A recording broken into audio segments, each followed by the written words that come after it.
Hello and welcome to this episode of Graftcast. Today I'm joined by Lee Daggett, who is ex-Warwickshire, ex-Northamptonshire cricket, and he was a physiotherapist at Northampton Saints for 12 years, is that right? Oh, maybe a little bit more than... maybe I could eke that out with my placements that I did there, but yeah, I think I'm somewhere around 10, I think. Oh, brilliant. And now he has his own physiotherapy clinic, Move 4, in Northampton. Welcome to the show. Thanks very much. Thanks for having me. Hopefully I can be entertaining enough to get people listening. No worries. Could you just tell us a little bit about your early life and how you sort of grew up? Yeah, sure. I'm a northerner who's moved further down south every year. Got older, it seems. But grew up in North Manchester, a place called Bury. A little bit further into a village called Ramsbottom in Lancashire. Grew up there in the hills. We emigrated to Australia when I was 7. I lived 4 years out in Australia in Perth. That was a great time. Don't know why we came back, but we did. Came back when I was about 11, and then I just went through the kind of schooling and everything like that up in Manchester.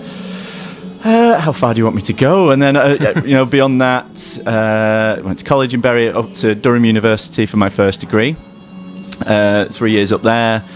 Then, through all of that, I was playing cricket. But after my time at Durham University, I had 3 years at Warwickshire. Managed to get a contract over there.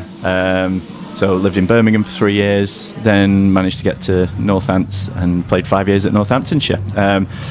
And following that, I started somewhere in there. I did my physiotherapy degree and finished my last placement at Northampton Saints. And they offered me a job for their sins, and I was there for roughly 10 years. Hung up my cricket boots and put on my rugby ones. But no, I never did that. Actually, I learned the hard way that you don't take any of the rugby sessions. And how early did cricket come into your life? I think it was probably there from the start. My dad, Pete, was the captain of Ramsbottom Cricket Club. So not many people outside of cricketing circles have heard of Ramsbottom Cricket Club, but it's a very prestigious club in Lancashire League. My dad, he played there and captained them for a couple of years, and so I think I was pushed around in a pram. So I was always exposed to cricket. But when I first started, that was out in Australia. Okay. A great place to start your cricketing. Do you think that would have had a sort of effect on your game and sort of the style that you play? Yeah. Maybe. Yeah. I mean, they're uber competitive from the start. You know what I mean? Like, I was starting at 8 years old, and the competition's there. And I know now, I've now come full circle, and I'm now coaching the under-10s at a local cricket team. And you see the kind of coaching and stuff that they're exposed to, and when it starts in this country, but over in Australia it starts so much earlier. They start their sport so much earlier, and it's proper structured coaching. And it's no wonder that they're so competitive across the board in every sport. The population's not as big as some other countries. Same goes with, say, New Zealand and things like that. But their culture of sport in those countries is huge. And at what age did you know that you were going to do it full time, or did you know that you had that talent that could bring you into professional I don't know whether sport? I'd describe it as talent, but I don't know. But it's weird actually. I went through the age groups and played age group cricket at Lancashire, and I would have loved to have played for Lancashire, but unfortunately I had people like Jimmy Anderson, who was a year above me, and then another 4 or 5 cricketers, fast bowlers, which was my thing, that would have probably been ahead of me in the pecking order and ended up playing professionally and even internationally. So it was never really an option. But then I went to university. I wanted to carry on playing, so I played at Durham University there. They had a centre of excellence set up there, which was funded by the ECB at the time. I had a coach called Graham Fowler, who was a Lancastrian himself, played for England back in the day.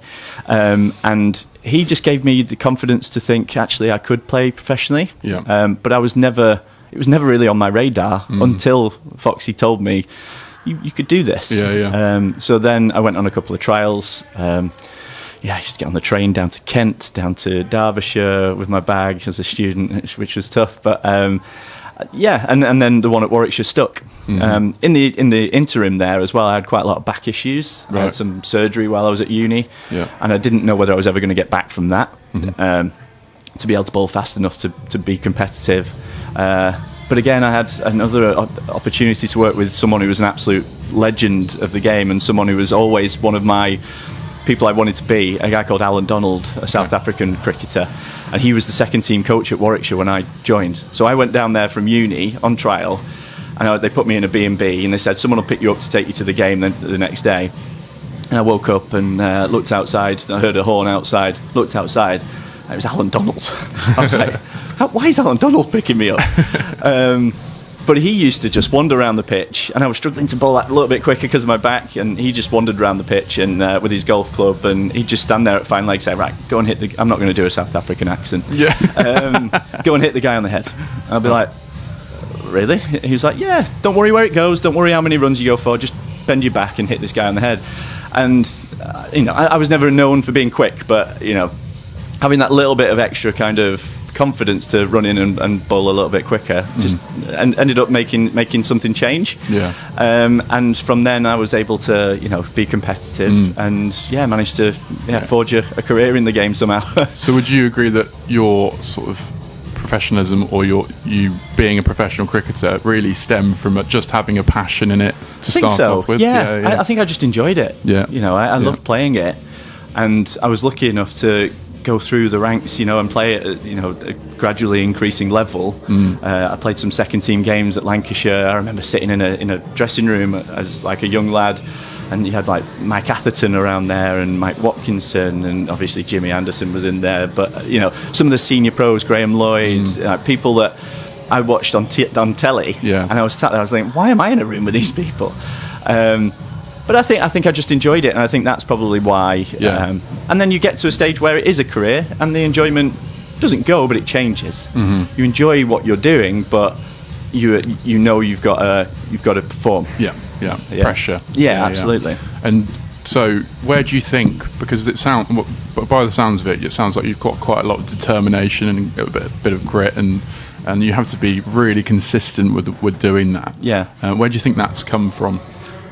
It sounds a bit cliche, and I'm probably going to offend a few Southerners here, but I think it's that working class background in some regard, and maybe that's a bit controversial, but I think there's a reason why, if you look at the fast bowlers that are produced around the country at playing at international level, a lot of them have some kind of northern background or working class background. And I don't know whether, it's not because we're down the coal pits and stuff how it used to be, but I think it's just bred into you that work ethic a little bit more.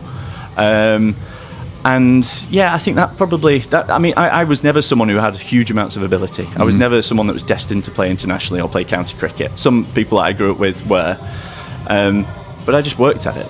I didn't do anything special in terms of how hard I worked, but I just kept working. You turn up every day at training and just try and get better, and I think that probably enabled me to do enough to make it into county cricket. And there must have been quite a bit of sort of setbacks at that point, and was there a period that you were doing lots of trials and maybe being sort of sent away? Or absolutely. I think I was speaking about this the other day actually, but I had a trial at Derbyshire once. I got the train down from Durham to Chesterfield to play a one-day game against Durham for Derbyshire, and I bowled 2 overs in a one-day game, and I went for 20 and I didn't get a wicket, which now that happens quite regularly in one-day cricket, but the coach sat me down at the end of the game.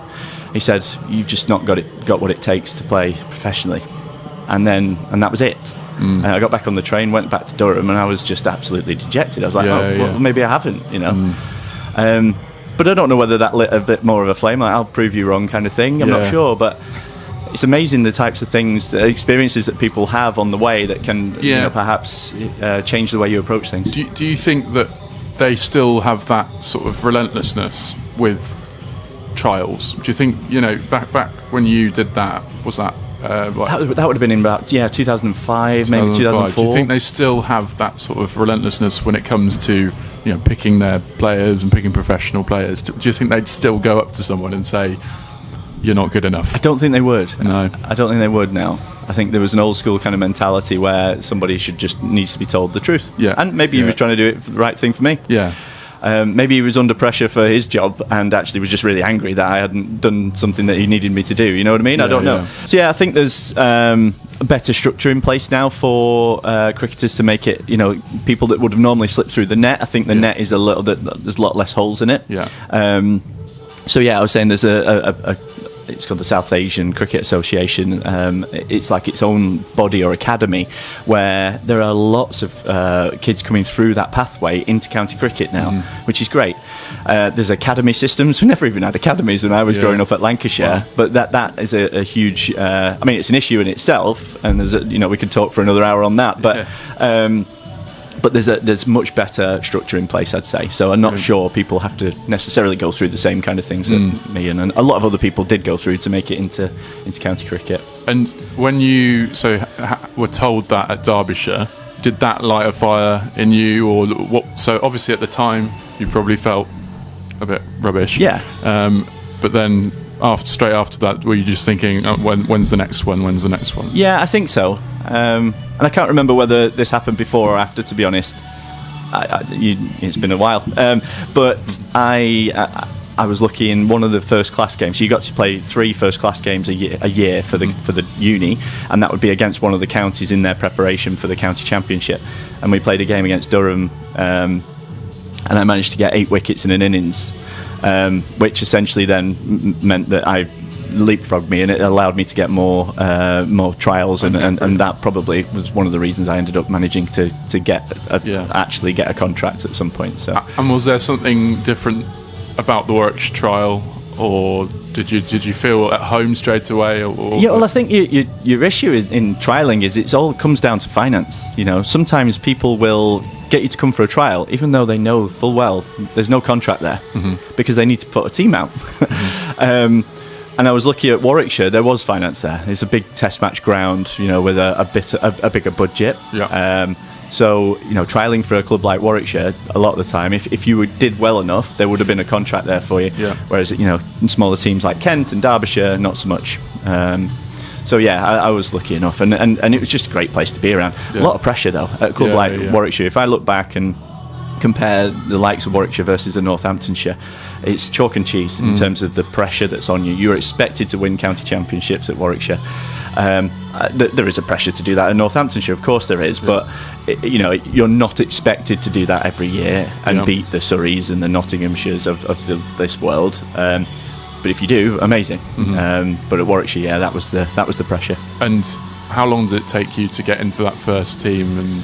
Well, I came straight in. I don't know how I managed it, but I trialled that year in the second team, and then the pre-season I had at Warwickshire, my first year, went really well. Something clicked, and I played the first game of the county championship in that year. And I think I got 3 wickets in the first one. I think I got 4 or 5 in the second. So I was like, right, we're off. But then injury struck. I ended up with a side strain, which put me out for about 6 weeks. And that happened every year for the 3 years I was at Warwickshire. So the best time of my time at Warwickshire was actually in the first few months. And then probably, never really managed to realise that potential and that opportunity that I had at such a big club like Warwickshire. And what was the feeling like when you got those injuries? And I'm guessing you were told by the physio team or the medical team that you couldn't play that year. How did you feel at those points? I think I was always someone, and this brings us on to probably the next bit of conversation. I was always someone that picked up injuries growing up. I always had back issues. Obviously, I had back surgery in 2004. So when you get injuries all the time, you get used to that news. Yeah. Do you know what I mean? And you're almost expecting. And this is a thing. It's a psychological thing with some players. Some players assume that having 6 weeks, 8 weeks out every year with injury is normal, and that's just what happens. And there are other people that don't get those injuries, and if they ever get a 4-week injury, then they are you really got to watch them and really support them through that time, because it's a really big impact. So it never really had a massive impact on me psychologically, but it definitely had an impact on where my career went and how much I was able to develop during that time. So you obviously had that first year and it went really well. And was it just injury after that with Warwickshire? Yeah, it was not necessarily lots of injuries. It was one particular injury, which was the side strain, and it happened every year.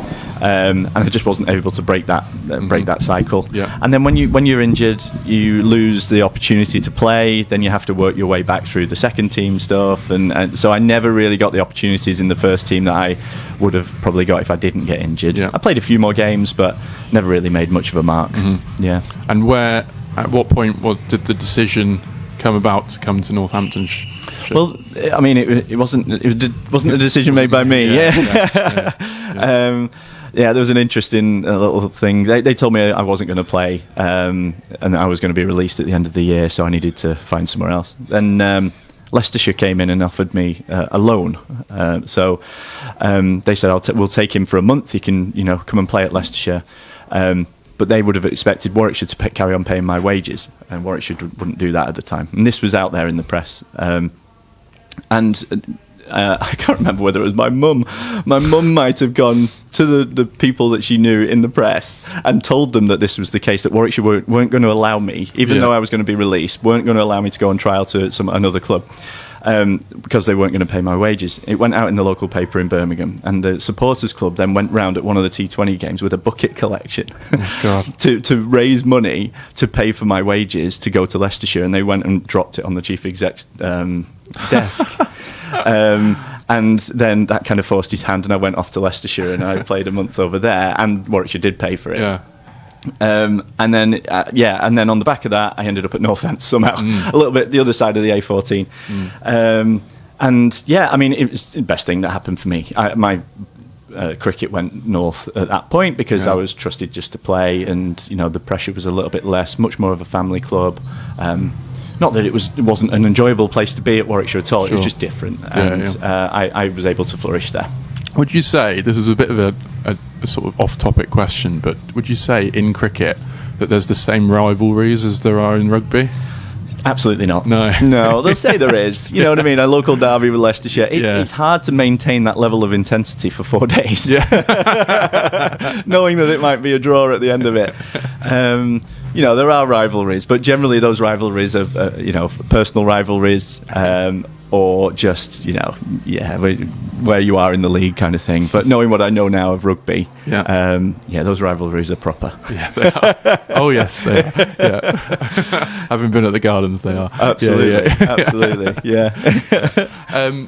So, moving back onto sort of the injuries and everything like that, do you think having those injuries and spending time with physiotherapists had an effect on your later profession? 100%. Yeah.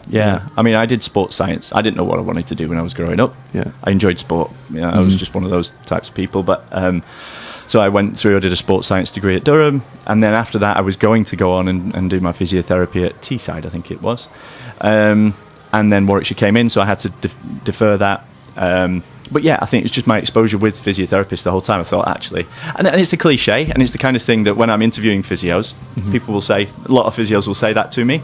Why were you a physio? Well, because I used to get lots of injuries. And I think that applies to lots of different, whether it's, psychologists or, people working in mental health. It's because they have, a vested interest in wanting to help people who are suffering with things that maybe they've suffered with. Yeah. So yeah, absolutely. And I did my studying. I was supported really well by the PCA, the Professional Cricketers Association. Yeah. They're an unbelievable body supporting the cricketers, and they helped fund it, but also just find me the course and support me while I was still playing. So I did all my training, travelling up to Salford, did a part-time degree up there. Which was a great course as well in itself, because there wasn't many part-time courses at the time, but there was cricketers on it, there was professional footballers, not your Man City or Liverpool, your Man United players. It was more your Rochdales and your Accrington Stanley players, and Bury players. Absolutely that. But I've still got really good contact with those guys now. Firemen, policemen, that was interesting. But yeah, so I did that whilst I was at Northampton. Started it at the end of my Warwickshire time, finished it while I was at Northampton. I realised there was plenty of time through the winter to get all the studying done. Yeah. And it actually was a good thing for my cricket, I think. Yeah. And did it almost feel natural to go into Saints, or how did the Northampton Saints come about? Yeah, it did.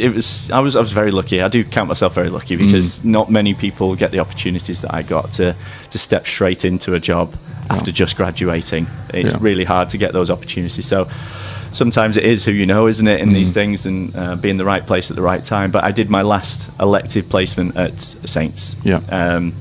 And bizarrely, the contact I got at Saints was because of the chief exec at Warwickshire that wouldn't pay my wages. He was on the board at Saints. Oh, really? A guy called Colin Povey. He's a good friend of mine now. But he actually got me in touch with the right people, so that enabled that placement. Do you think he felt like he owed Maybe. you? Yeah, maybe. So these things happen for a reason, don't they? So that placement went well. They asked me back, so I had a year where I played for the Steelbacks in the winter. In the off season, I went and worked at Saints, and then went back and played again in the Steelbacks the following year, which was really cool actually, because I got to know the rugby players, and then they actually got to come and see me play cricket that following year. And I still remember like someone like Phil Dowson used to come down and watch a lot of the T20s and stuff, and it definitely helped me make my way. Yeah, I think because it's hard as a new physio coming into a club like that. There's a lot of characters around, and they'll make people's life quite hard at times. Only in jest, but I think there was an element, a little bit of respect, maybe not too much. Those that know me, but a little bit of respect, which enabled me to sort of learn my trade as I went. And made it a little bit easier for me in the early days. Was there anybody that who do you think had the biggest impact on you during your professional cricket career? Oh, that's an interesting one. I always say someone like Graham Fowler, because he's the one that made me believe that I could have been a cricketer. You have lots of people that help during your time that come and go. You work with bowling coaches, you work with head coaches. David Capel was the person that brought me to Northamptonshire, who sadly passed away a few years ago. So I owe him a lot.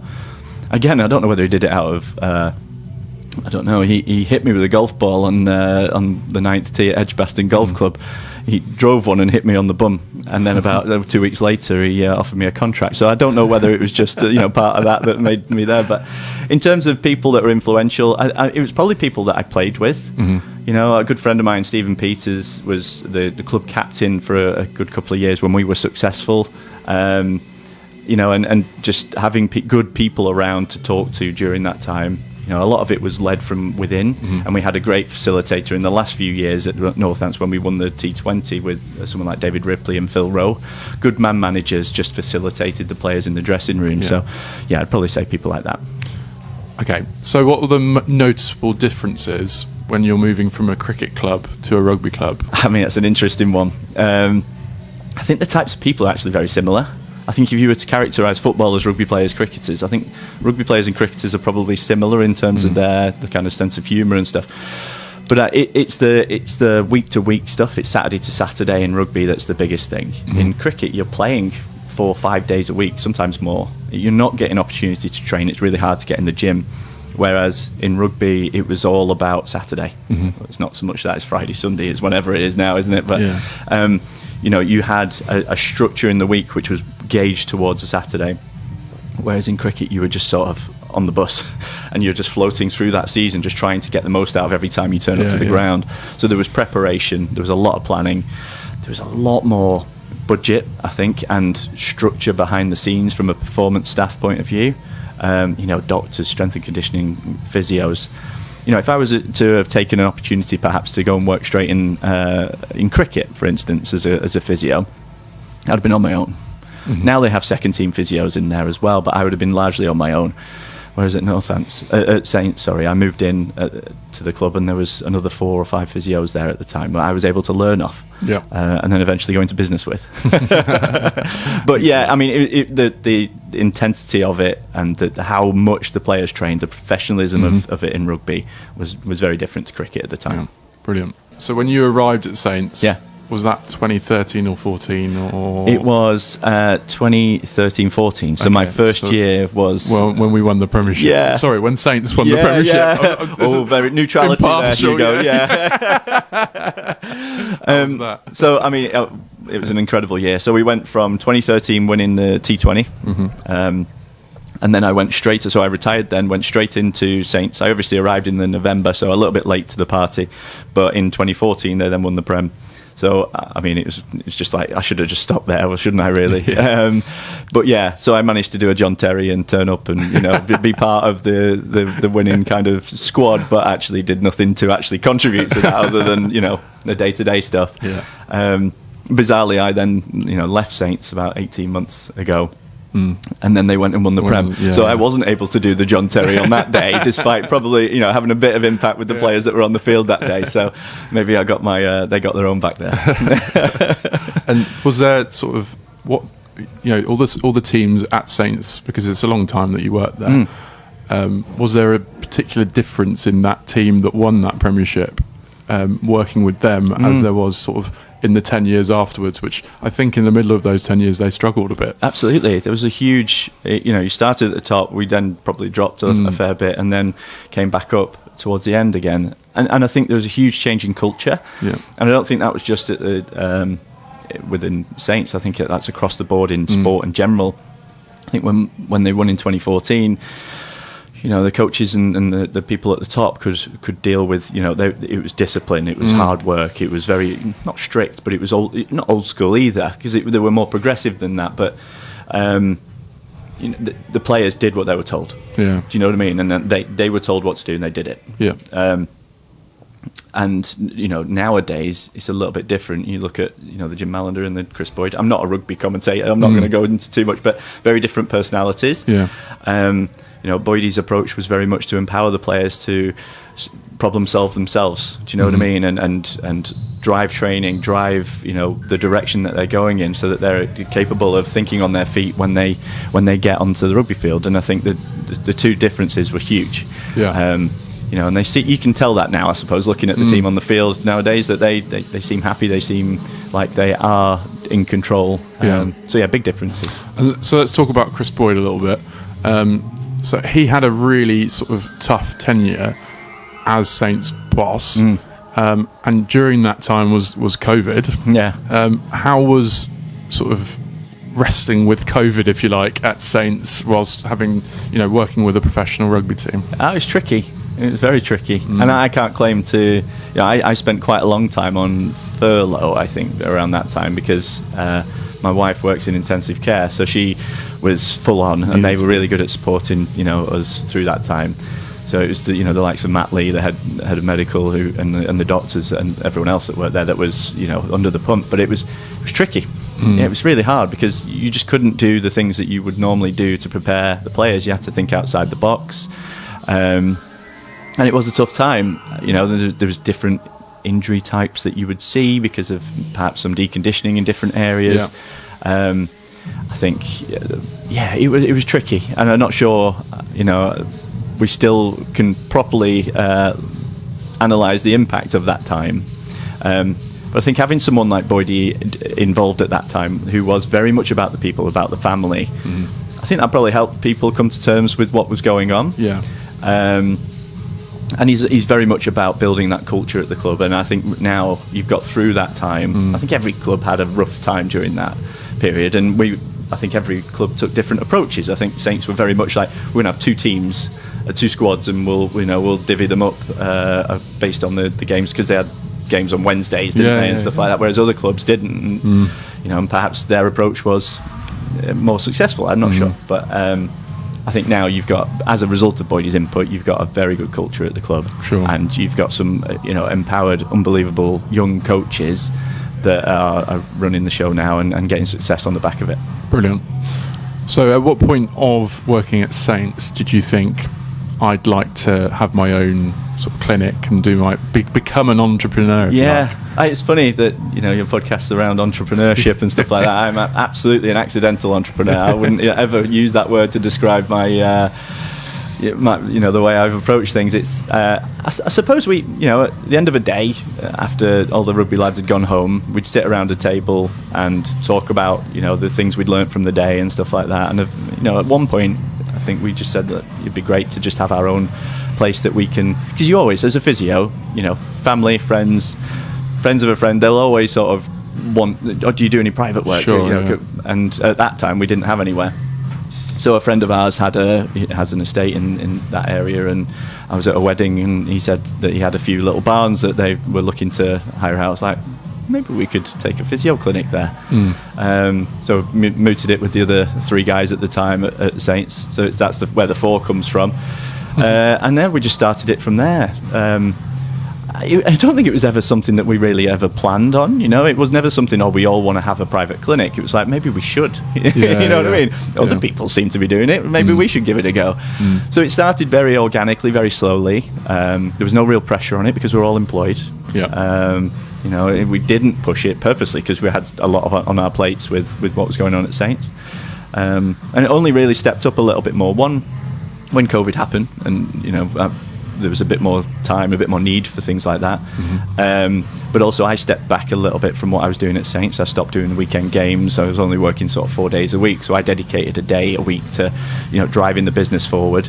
And then, and it just carried on. We then started employing a few people, and it's just grown and grown and grown. So we kind of fell into it a little bit. I don't think many people start their clinics in our industry in that way. A lot of them will start with a business plan, some investment, bang, let's go. Sure. Whereas we were very much a slow burn, learn as we went along, which I think is a very lucky way to start a business. Low risk. And the ability to change tack and not have to be too agile, not have many overheads that are pressing, and needing to get people through the door in order to break even every month. It wasn't that wasn't the case at all.